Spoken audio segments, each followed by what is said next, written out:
Cold autumn wind carried red dust across the streets of Willow Creek as Emily Dawson stood behind the parlor doorway, her fingers still stained with grease from repairing a broken saddle buckle in the barn. At 24, Emily was taller than most women in town, with sun-browned skin, strong shoulders from years of ranch work, and thick chestnut hair usually tied into a loose braid that never stayed neat for long. A faint scar crossed her right wrist, a reminder of being thrown from a wild horse at 16. Her mother said the scar ruined her chances of looking ladylike. Emily secretly liked it. It reminded her she had survived something on her own. Inside the sitting room, her father's voice carried the excitement of a gambler holding a winning hand. Richard Dawson was a broad man in his late 50s with silver hair combed carefully over a hard face sharpened by greed and pride. Years earlier, losing half his cattle during a brutal winter had changed him. Since then, money mattered to him more than people. Cole Harper specifically asked for Emily, Snum, he announced. Silence followed. Claire Dawson slowly lowered her teacup.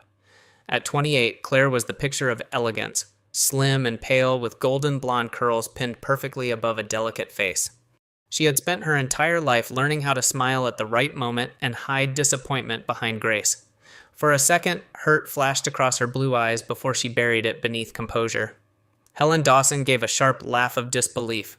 Emily's mother was a narrow woman with icy green eyes and dark hair streaked with early gray from years of obsessing over social status. Emily, she repeated, that mountain cowboy wants her? Richard grinned wider. Cole Harper owns half of Bitter Ridge, 34 years old, never married, richer than any rancher north of the valley. Emily's stomach tightened at the name. Everyone knew Cole Harper. People called him the loneliest cowboy in the territory, a man with broad shoulders, rough hands, and a face marked by old cattle drive scars. Some said losing his younger brother in a snowstorm years ago had turned him cold and distant. But what shattered Emily wasn't the proposal. It was what happened later that night. Standing barefoot at the top of the stairs, she listened as her parents toasted whiskey glasses together. Finally, Helen whispered with cruel relief, someone's taking that difficult girl off our hands. Richard laughed softly. Best deal I ever made. Something inside Emily went still. For years, she had fought to earn love in this house. Suddenly, she understood the truth. She had never been wanted here at all, and if she was leaving Willow Creek forever, she would leave as herself, not the quiet, obedient daughter they always tried to force her to become. Cold rain swept across Willow Creek the morning Emily Dawson left home. The sky hung low and gray above the ranch as 3 riders approached through the mud. Their horses were large mountain breeds built for harsh winters, thick-necked and scarred from years on rough trails. Emily stood on the porch with one worn leather bag at her feet while her family watched from behind her like distant strangers. The oldest rider introduced himself first. "Name's Walter Briggs," he said, removing his hat politely. Walter was a weathered man in his early 60s with a thick gray beard and deep creases around tired brown eyes. His left hand was missing 2 fingers from a blizzard accident decades earlier, yet he moved with the calm confidence of someone who had survived worse things than pain. "Mr. Harper sent us to bring you north." Beside him sat Noah Reed, a lean cowboy barely 30 with sharp cheekbones, messy black hair, and restless eyes that missed nothing. A faded bullet scar near his collarbone pulled slightly when he spoke. People in the valley whispered that Noah had once ridden with cattle thieves before Cole Harper gave him work and a second chance. Unlike Walter, Noah barely hid his curiosity as he studied Emily's plain work clothes and dusty boots. "Well," Noah muttered with a crooked grin, "at least you ain't dressed like somebody headed to a funeral." Helen Dawson stiffened behind Emily. "Emily," she hissed sharply, embarrassed already. But Emily ignored her. For the first time in years, someone had looked at her without disappointment in their eyes. She climbed into the saddle without waiting for help. No hugs followed, no tears. Claire stood silently near the doorway, pale hands twisted together nervously, while Richard Dawson only reminded Walter about finalizing arrangements once the wedding happened. Emily did not look back when they rode away. The journey north took 3 days through narrow mountain passes and endless pine forests darkened by autumn fog. Nights were spent beside campfires where the cold bit through blankets and coyotes cried somewhere far in the hills. Emily expected the men to treat her like fragile cargo, but they quickly stopped after watching her gather firewood, saddle her own horse, and refuse every unnecessary kindness. On the second night, Walter studied her quietly across the firelight. "You ride better than most ranch boys I've known," he finally admitted. Emily shrugged. "My father preferred pretending I was a lady. Ranch work happened anyway." Walter exchanged a glance with Noah before staring into the flames again. "Cole was right about you." The words settled strangely inside her chest. By the afternoon of the third day, Bitter Ridge appeared through the mountain mist. Harper Ranch stretched across the valley beneath towering cliffs larger than Emily imagined possible. Massive cattle fields rolled beneath pine-covered slopes while smoke curled from stone chimneys. Men repaired fences near the barns. Children carried buckets between cabins. Horses thundered across distant fields beneath dark clouds gathering over the mountains. Nothing looked polished. Everything looked alive. As they rode into the main yard, conversation slowed. Workers turned to stare openly at the new arrival.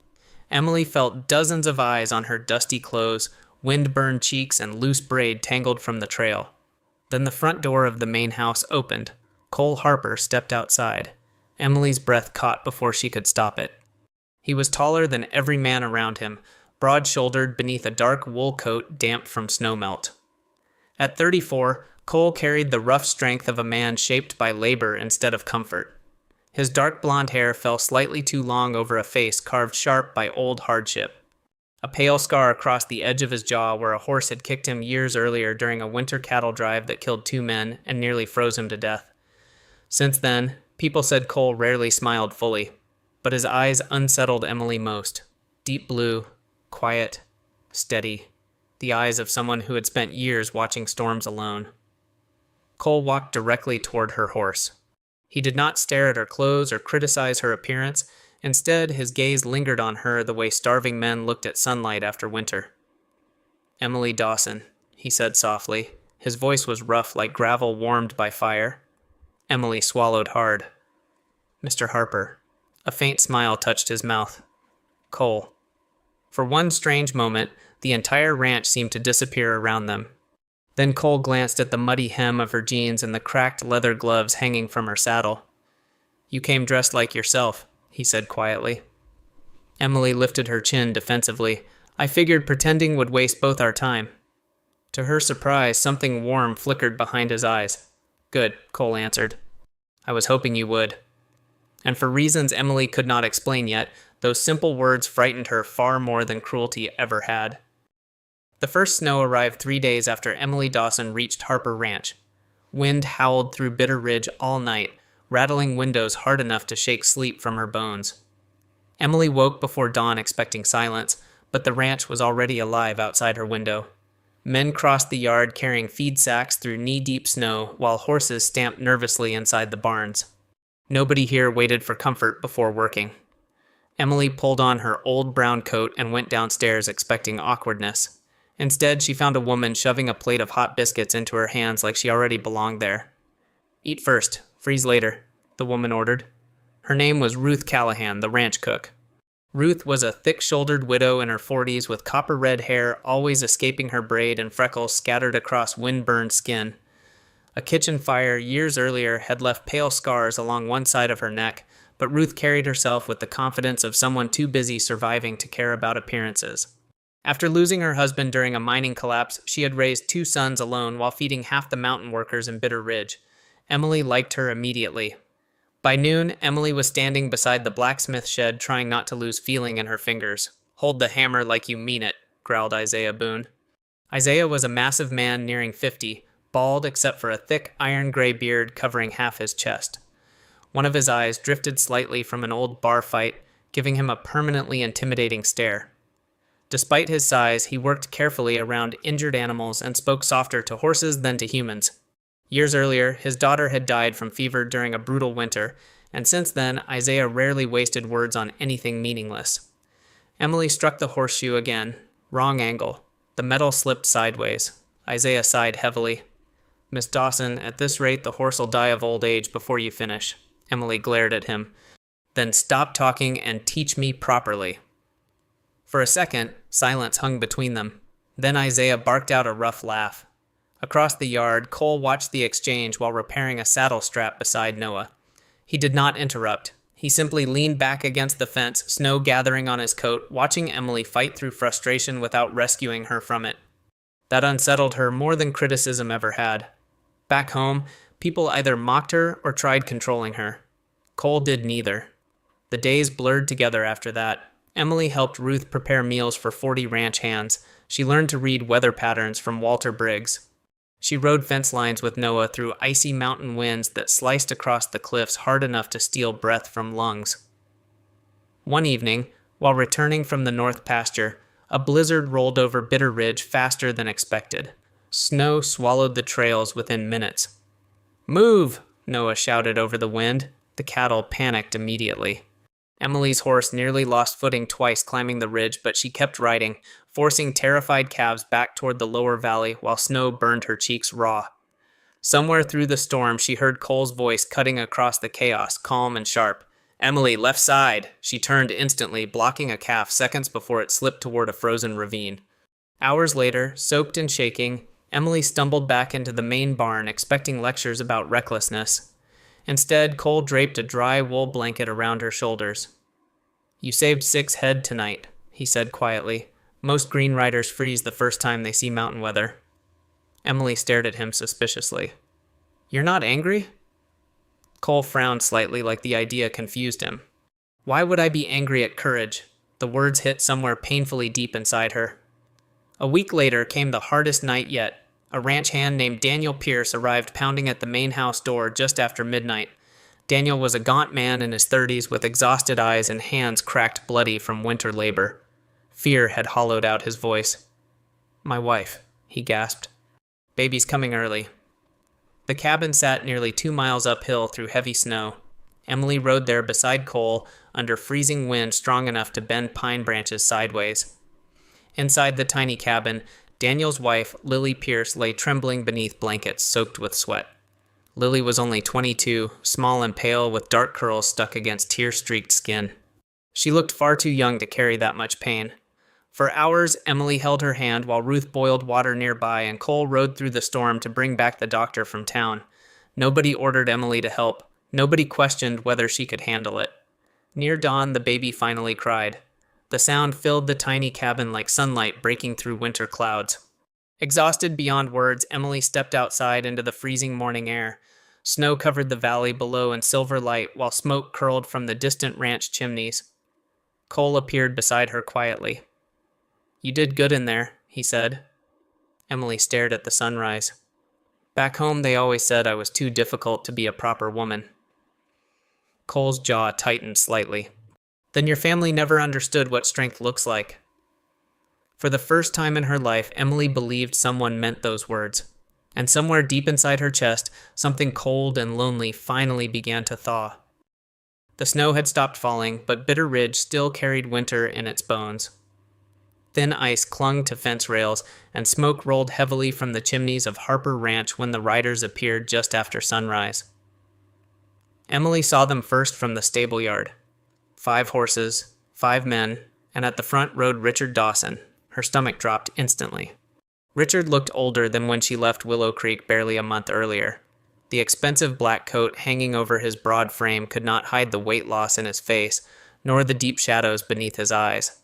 But the hardest thing about him remained unchanged. Those cold gray eyes that always looked at people like numbers waiting to be counted. Beside him rode a man Emily did not recognize. Jasper Crow was tall and narrow as a fence post, with greasy dark hair slicked behind sharp ears and a thin mustache curling above a permanent sneer.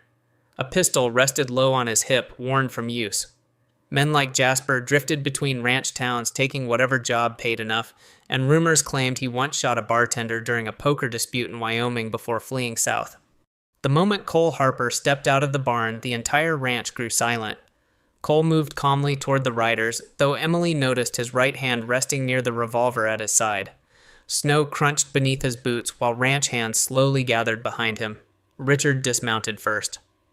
"Mr. Harper," he said smoothly, forcing a smile that never reached his eyes. "I've come to discuss the payment we agreed upon." Emily felt anger rise so fast it nearly choked her. Not a greeting, not a question about her well-being. Money first, always money. Cole stopped a few feet away. There was never an agreement. Richard's smile vanished. You took my daughter into your home. I invited Emily here, Cole replied evenly. She stayed by her own choice. Jasper Crow laughed under his breath. Pretty expensive choice for a mountain cowboy. Several ranch hands stiffened instantly. Walter Briggs stepped beside Cole quietly, old rifle resting loose in his weathered hands. Emily walked forward before fear could stop her. Richard looked at her with visible relief, like seeing a runaway horse finally cornered. Emily. Thank God, your mother's worried sick. No, she isn't. The words came out colder than she expected. Richard blinked once. Emily's chest tightened painfully, but she forced herself to keep speaking. You toasted whiskey after I left. You called me difficult. You said this was the best deal you ever made. Silence hit the yard like a gunshot. Somewhere behind her, Noah muttered a curse. Richard's face darkened instantly. You listened to a private conversation? I listened to my parents celebrate getting rid of me. For the first time in her life, Emily did not lower her eyes beneath her father's anger. Richard stepped closer. Everything your mother and I did was for this family. No, Emily answered quietly. Everything you did was for yourself. The words cut deeper because they were true. Jasper shifted uneasily beside the horses. Even the hired gun seemed uncomfortable now. Cole finally spoke again. Emily isn't property, Richard. You don't get paid for her. Richard turned sharply toward him, fury cracking through the polished businessman mask. You think you can humiliate me? I have business ties across this territory. Supply routes, banks, lawmen. I can bury this ranch if I choose to. The threat hung heavy in the frozen air, but Emily was no longer the frightened girl hiding behind a parlor door in Willow Creek. Behind her stood 40 people willing to fight for each other. Cole glanced at the gathered ranch hands, then back at Richard. Try it. The calmness in his voice unsettled everyone more than shouting would have. Richard stared at Emily one last time. When this place falls apart, don't come crawling back home. Emily's answer came without hesitation. That stopped being home the day you sold me. Richard's face twitched like she had slapped him. Then he climbed back onto his horse and rode away without another word, Jasper and the others following close behind. The ranch remained silent long after the riders disappeared into the mountains. 3 nights later, the storage barn exploded into flames. Emily woke to shouting and smoke pouring across the valley. Men formed desperate bucket lines while horses screamed inside nearby corrals. Snow melted into black mud beneath dozens of boots racing through chaos. By dawn, half the winter grain supply was gone. Isaiah Boone kicked through the burned debris with a grim face. This wasn't an accident. Cole crouched near the ruins and lifted a charred oil rag from the ashes, deliberate. Emily immediately thought of Richard. 2 days later came worse news. Sheriff deputies from Willow Creek arrived with papers accusing Cole Harper of arson against Dawson property and fraud tied to disputed cattle contracts. The charges were absurd, but the sheriff still placed Cole in irons before half the ranch. Emily watched fury harden across Cole's face as he was forced onto a horse. Don't do anything reckless, he told her quietly. Emily stepped closer, eyes burning with cold determination. Too late. That night, she gathered Walter, Noah, Isaiah, and 6 ranch hands inside the main house. Maps spread across the table beneath lantern light. Richard Dawson wanted a war. What he did not understand yet was that Emily Dawson had finally stopped being afraid of him, and this time she was not fighting alone. Rain hammered the windows of Willow Creek Courthouse the morning Emily Dawson walked inside with mud on her boots and fury burning through her chest. People stared. Months ago, those same people had whispered about her behind gloved hands at church socials and town dinners.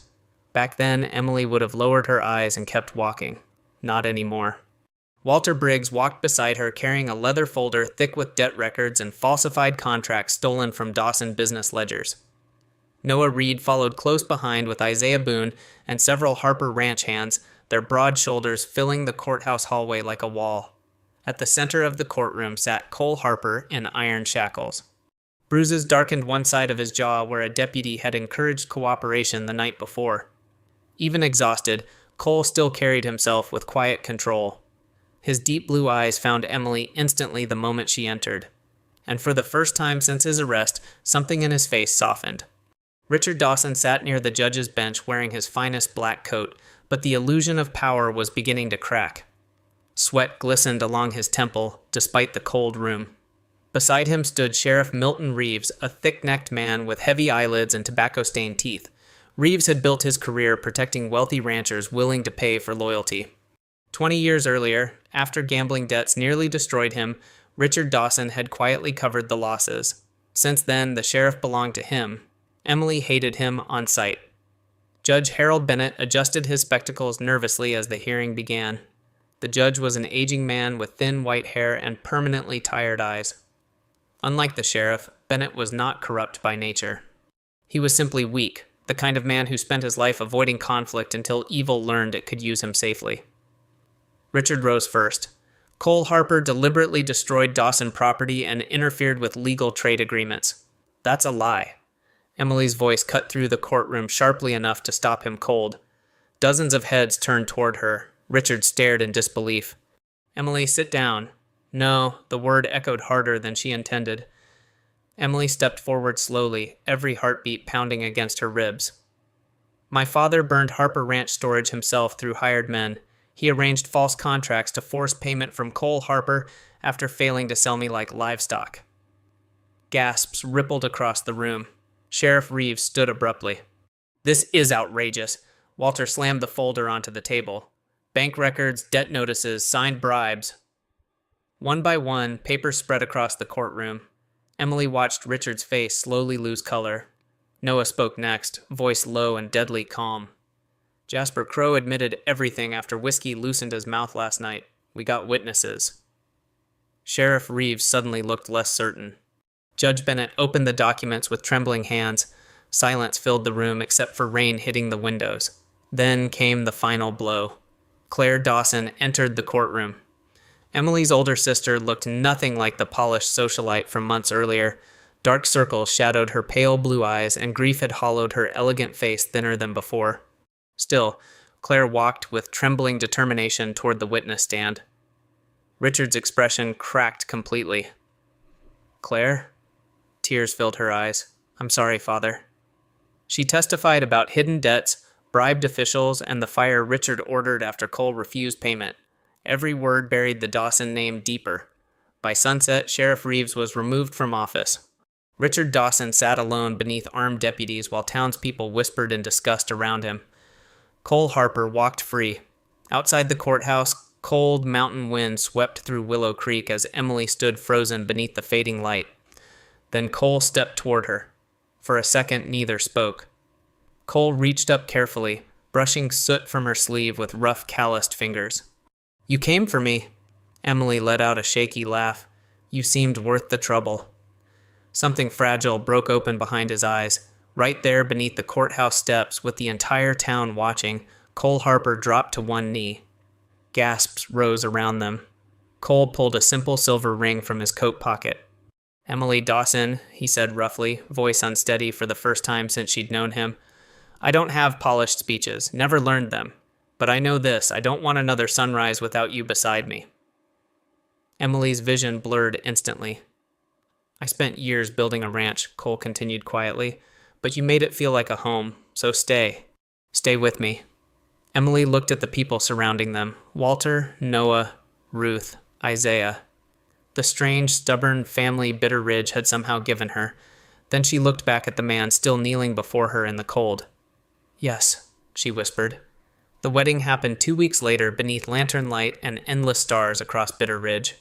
Children ran laughing between tables while drunken cowboys butchered violin music beside bonfires. Ruth cried openly through the ceremony. Noah lost $20 betting Cole would faint before saying his vows. Emily wore no expensive silk. Cole wore no polished suit. But when he slid the ring onto her finger beneath the mountain sky, Emily realized something that still felt impossible. For the first time in her life, she was exactly where she belonged. Months later, word came that Richard Dawson was dying. Emily returned once to Willow Creek, where sickness and scandal had destroyed everything pride once protected. Richard looked smaller in bed, reduced by fever and regret, into a tired old man barely recognizable as the giant who once controlled her life. I was wrong, he admitted weakly. Emily stood beside the window quietly for a long time before answering. I know. She forgave him not because he deserved it, but because she no longer wanted hatred following her into the life she had fought so hard to build. When Emily rode back toward Bitter Ridge beside Cole, spring wind rolled across the mountains carrying the distant sound of cattle and laughter from the ranch below. Home. Not the grand Dawson estate, not Willow Creek.